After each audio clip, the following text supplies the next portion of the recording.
హిందూ ధర్మంలో పితృపక్షానికి విశేష ప్రాధాన్యత ఉంది.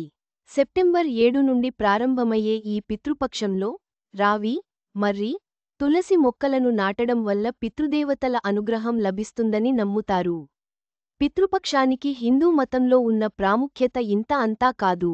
ప్రతి ఏటా పితృపక్షం భాద్రపద పౌర్ణమి నుంచి మొదలవుతుంది. 15 రోజుల పాటు పితృపక్షం ఉంటుంది. ఈ ఏడాది పితృపక్షం సెప్టెంబర్ 7న మొదలవుతుంది. సెప్టెంబర్ 21తో ముగుస్తుంది. ఈ 15 రోజులు పాటు పితృదేవతలను ఆరాధించడం వలన పితృదేవతలు సంతృప్తి చెందుతారు. పితృదేవతల అనుగ్రహంతో మనం కూడా సంతోషంగా ఉండొచ్చు. ఇది ఇలా ఉంటే పితృపక్షం సమయంలో ఒక చిన్న పరిహారాన్ని పాటిస్తే శుభఫలితాలను పొందవచ్చు. పితృపక్షం సమయంలో ఈ మొక్కలను నాటడం వలన జీవితంలో సానుకూల మార్పులు చూడొచ్చు.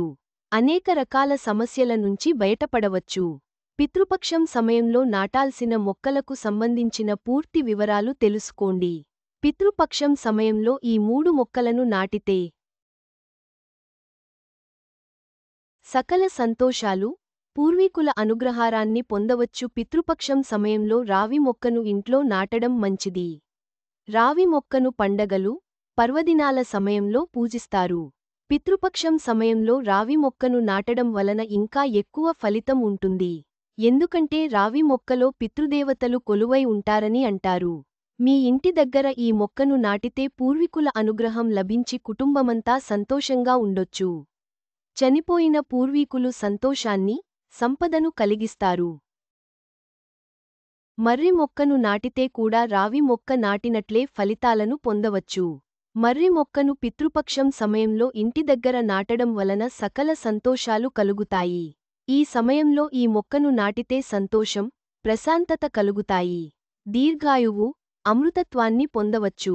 మర్రి చెట్టును పూజిస్తే దీర్ఘాయువు, అమరత్వం కలుగుతుందని నమ్మకం. ఈ చెట్టులో బ్రహ్మ, విష్ణు, మహేశ్వరులు నివసిస్తారని విశ్వాసం. పితృపక్షం సమయంలో ఇంటి బయట ఉన్న ఖాళీ ప్రదేశంలో ఈ మొక్కను నాటడం వలన సుఖ శాంతులు కలుగుతాయి. చాలా రకాల దోషాల నుంచి కూడా విముక్తి పొందవచ్చు.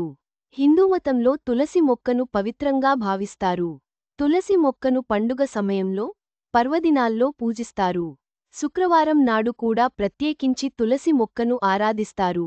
లక్ష్మీదేవి తులసి మొక్కలో కొలువై ఉంటుందని నమ్మకం. తులసి మొక్కను పూజిస్తే విష్ణు అనుగ్రహం కూడా కలుగుతుంది.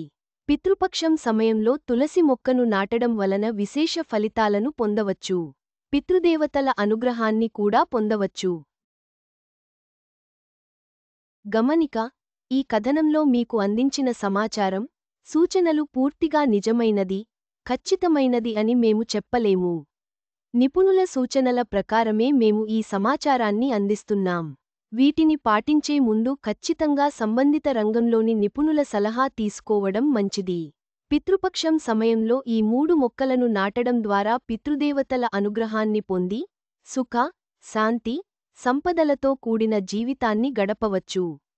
శుభకార్యాలకు శ్రీకారం చుట్టండి.